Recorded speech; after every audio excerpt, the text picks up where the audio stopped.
الورد. يا رب تكونوا بخير. النهارده هكلمكم عن موضوع مهم قوي قوي قوي قوي. ناس كتير عايشه في الحياه وهي لحد دلوقتي مش لاقيه معنى للحياه. يعني عايشين بنقوم يومنا هو بيتكرر معانا. ايه الجديد في حياتنا مش عارفين. عايشين بلا معنى. ليه انا مش حاسس بمعنى للحياه؟ ليه يومي عمال يتكرر؟ طب يا ترى انا جاي الحياه اصلا ليه؟ عارفين السؤال ده؟ احنا جايين الحياه ليه؟ ده النهارده سؤال هجاوبكم عليه. الناس اللي عايشه ممكن تكون ناجحه في حياتها، ممكن تكون محققه كل حاجه نفسها فيها، بس مش مبسوطه لان انا مش لاقي معنى لحياتي. واهم حاجه ان الحياه يكون ليها معنى الوجود. يبقى انا ممكن لحد دلوقتي مش عارف اوصل لرسالتي اللي انا اصلا جاي الحياه عشانها. يعني كلنا كده جايين لرساله معينه على الارض. هو ده اللي بنسميه معنى الحياه، معنى الوجود بتاعي على الارض. لو انا لحد الان مش عارف رسالتي فين، انت عايش مش مبسوط، لانك مش عايش بوجودك الحقيقي بنفسك الحقيقيه. وليه احنا بنبعد عن رسالتنا؟ هقول لكم الاسباب اللي بتخليك تبعد عن رسالتك. خليني فعلا مش لاقي معنى لوجودي في الحياه. الناس اللي طول الوقت عايشه لغيرها، عايشه ترضي غيرها، عايشه من اجل الناس. انا بنجح عشان الناس، انا بدخل الكليه الفلانيه عشان بابا وماما، وعشان طول ما انت عايش عشان فلان او عشان حد غيرك انت عايش بعيد عن رسالتك. لان رسالتك بتمثلك انت كشخص، بتمثلني انا. رسالتي معناه انا كشخص. انا جاي ليه؟ انا جاي الحياه عشان ايه؟ عشان ارضي الاخرين ويقبلوني واحقق اهدافهم اللي هم اصلا ما عرفوش يحققوها، فانا اللي بحققها. انا بابايا كان نفسه يطلع دكتور، فانا طلعت دكتور عشان خاطر حققت الحلم بتاع بابايا او هدف بابايا. دي مش رسالتك. رسالتك جايه لك انت. طيب انا ببعد لاني عايش عن طريق اهداف الناس اللي حواليا او احلامهم. انا بمثل الناس اللي حواليا، بعيش ارضيهم. واكتر حاجه بتخليك تبعد عن رسالتك انك بعيد عن نفسك، انك اصلا مش عارف نفسك، مش فاهمها ولا بتقبلها ولا بتهتم بيها. فانت طول ما انت بعيد عن نفسك الحقيقيه، طول ما انت مش عارف توصل لرسالتك. انا اول حاجه محتاج اسال نفسي، يا ترى انا عايش الاهداف اللي انا عمال اشتغل عليها اهدافي انا ولا اهداف ناس تانية حواليا؟ ده سؤال مهم جدا. يا ترى انا قريب من نفسي وفاهمها كويس جدا وعارفها ومتقبلها كويس جدا ومهتم بيها، ولا انا اصلا مش قابلها ولا فاهمها ولا اي حاجه؟ طول ما انت بعيد، وعليكم السلام ورحمه الله وبركاته، طول ما انت بعيد عن نفسك انت مش عارف توصل لرسالتك. طيب رسالتنا اللي احنا جايين عشانها، اللي هي معنى الحياه بالنسبه لي، هي تمثلك انت كشخص، بتمثل قيمك الشخصيه. يعني انا لو عندي قيم معينه مش عايش بيها وعايش عكسها، انت بتبعد عن رسالتك. عندي قيمة الحرية عالية جدا، بس شغال في مكان مقيد حريتي او عايش مع ناس مقيدين حريتي، مش هتعرف توصل لرسالتك لانك عايش ضد القيم بتاعتك. فمهم قوي افهم نفسي واعرف ايه قيم الشخصية وطلعها قدامك. عندي قيمة الحرية، عندي قيمة السلام، عندي قيمة التعلم. ايه القيم بتاعتي اللي هي البوصلة بتاعتي بتاع الحياة؟ دي مهمة جدا. لو انت مش عارفها انت بعيد عن ذاتك وبعيد عن رسالتك. فاعرف قيمك الشخصية.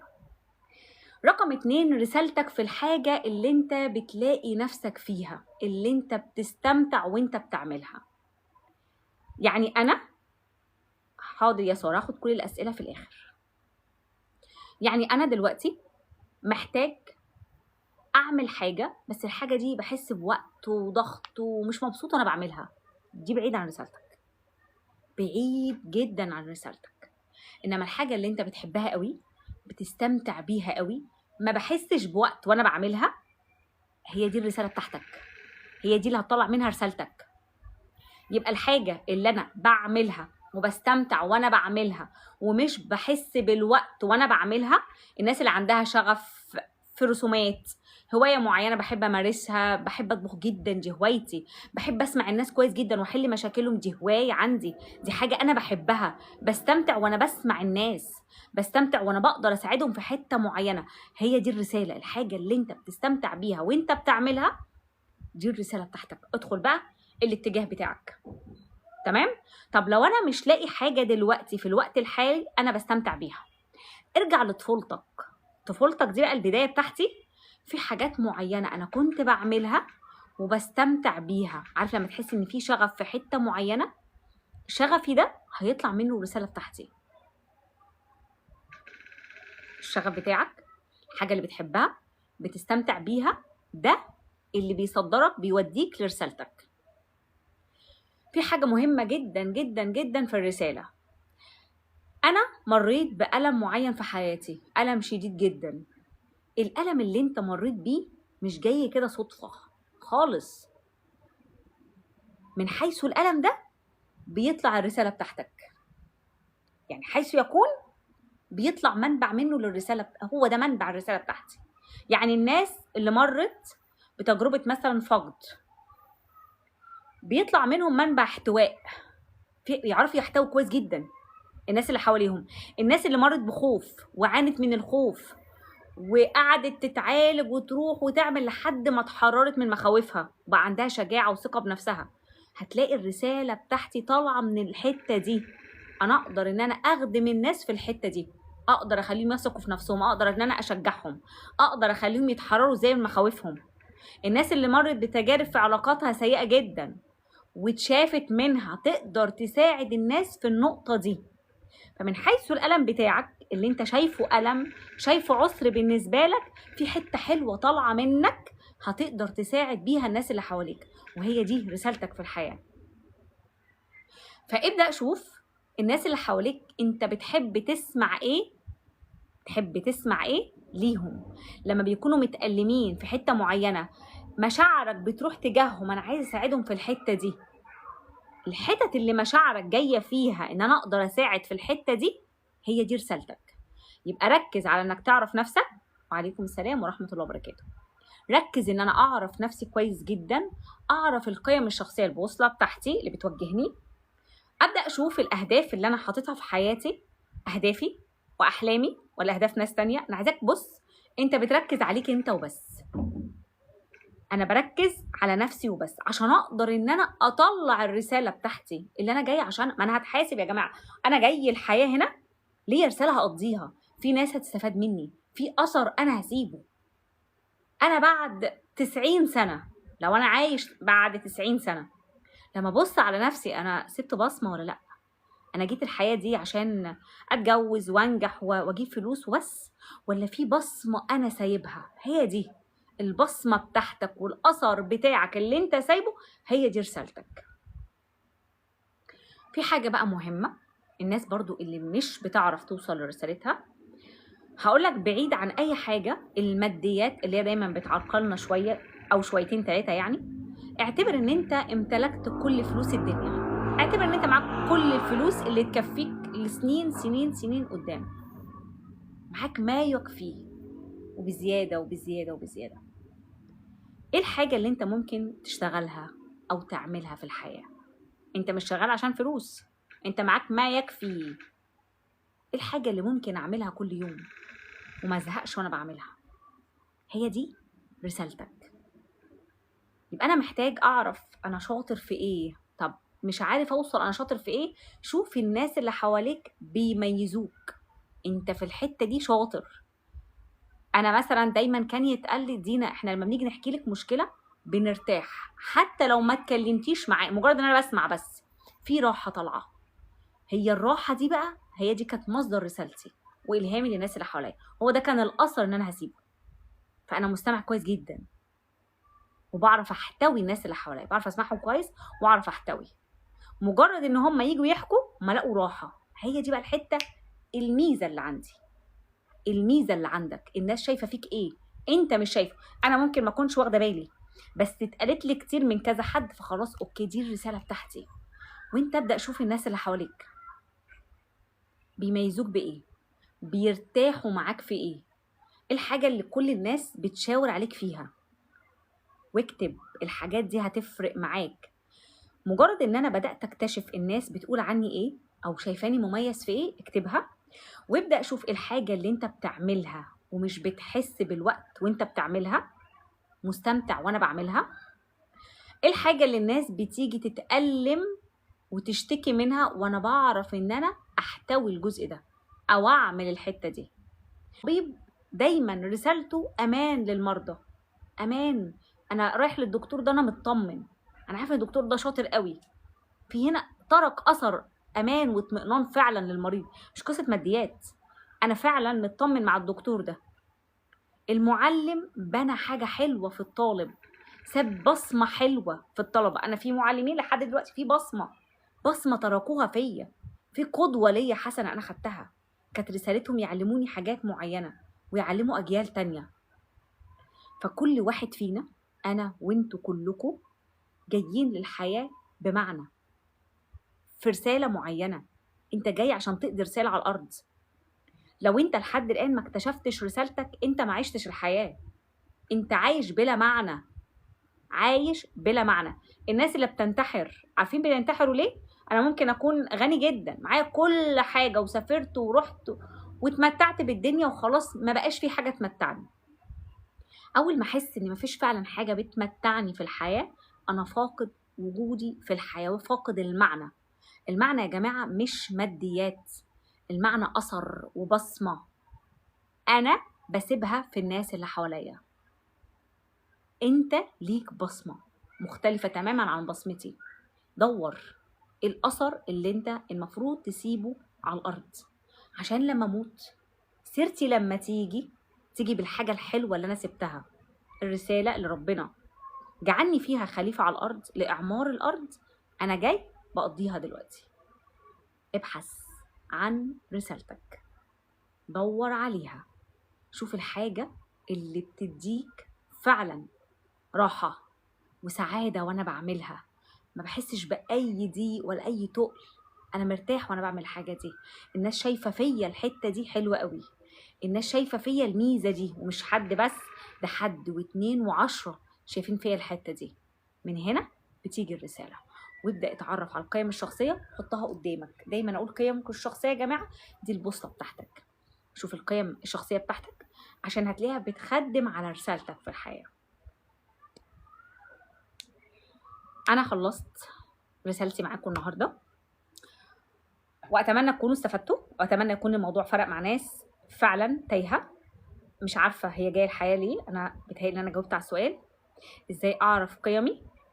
طيب هي القيم بنعرفها عن طريق 3 خطوات، يعني هناخدها على 3 ايام. شكرا ليك يا ابتهال، شكرا حبيبتي.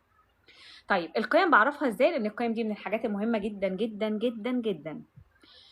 انا بطلع يجي 25 قيمه في اليوم. انا دايما اقول يا جماعه في وقت كده اسمه انا ونفسي، انا بقعد مع نفسي بحكي معاها بسمعها. الوقت ده من ربع ساعه لنص ساعه، فضي ذهنك خالص. وانا قاعد مع نفسي بعمل تمارين الشهيق والزفير، بسترخي خالص وبهدى خالص. وانا قاعد بطلع على الورقه بتاعتي 25 قيمه. ال 25 قيمه انا حاسسهم فيا. انا ما اقدرش اعيش من غير ما اكون حر، انا ما اقدرش اعيش من غير الاسره والعيله بتاعتي، فدي قيمه. ادي التانية، ما اقدرش اعيش من غير ان انا اتطور، ادي قيمه. ما اقدرش اعيش من غير ما يكون عندي فلوس كتير جدا، ادي دي قيمه. ما اقدرش اعيش من غير سلام، ادي دي قيمه. وابدا طلع طلع طلع طلع، ابدا طلع 25 قيمه شخصيه. 25 قيمه طلعت اول يوم. 25 قيمه دول اهم حاجه انا عايش بيهم في حياتي. بعد ما طلعت ال 25 قيمه، تعالى بقى تاني يوم ال 25 انا محتاجه يكونوا 15 قيمه. ال 25 دول هنزلهم لحد 15 قيمه. ازاي؟ انا عندي قيمه الحريه، وعندي قيمه السلام، وعندي قيمه الاسره، وعندي قيمه المال بالترتيب، اعلى قيمه والتانيه والتالته. تعال نقارن ما بين القيمه دي والقيمه دي، مين ليه اولويه في حياتي؟ والقيم الشخصيه مفيش صح وغلط، مفيش الكلام ده، مفيش حاجه اسمها مجتمع، في حاجه تمثلني انا. يعني هنا المجتمع يقول لي لا ما ينفعش تسافري وتسيبي اهلك، بس انا عندي حته كده لا انا شايفه نفسي في السفر، فدي قيمه عندي، قيمه اعلى من قيمه الاسره.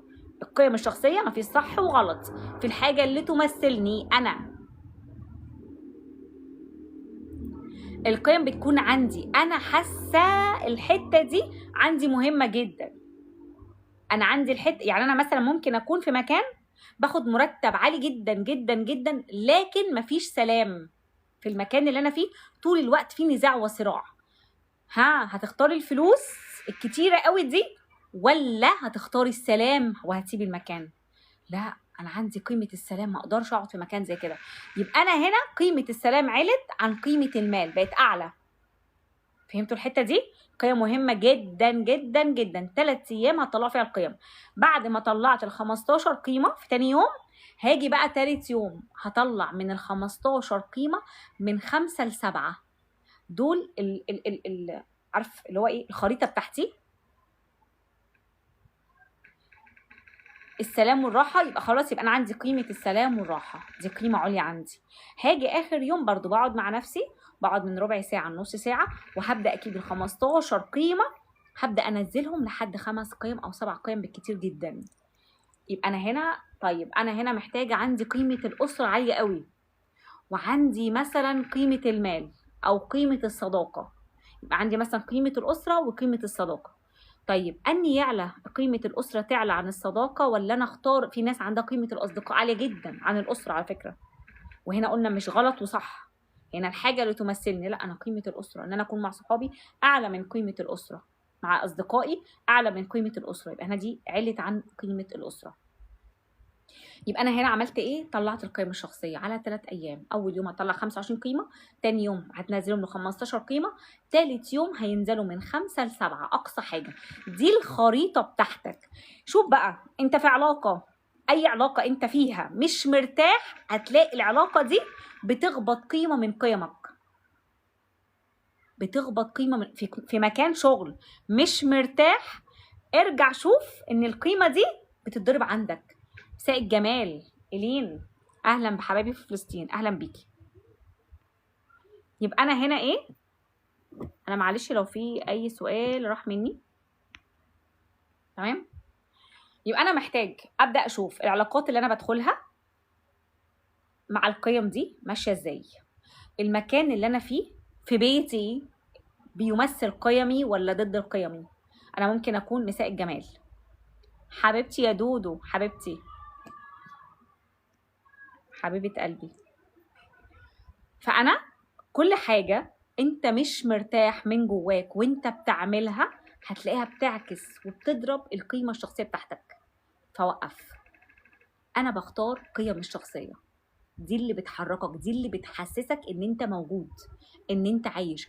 اوعى تعيش عكس نفسك، اوعى تعيش ترضي حد على حساب نفسك. اختار نفسك عشان تقدر تدي لغيرك. اختار نفسك.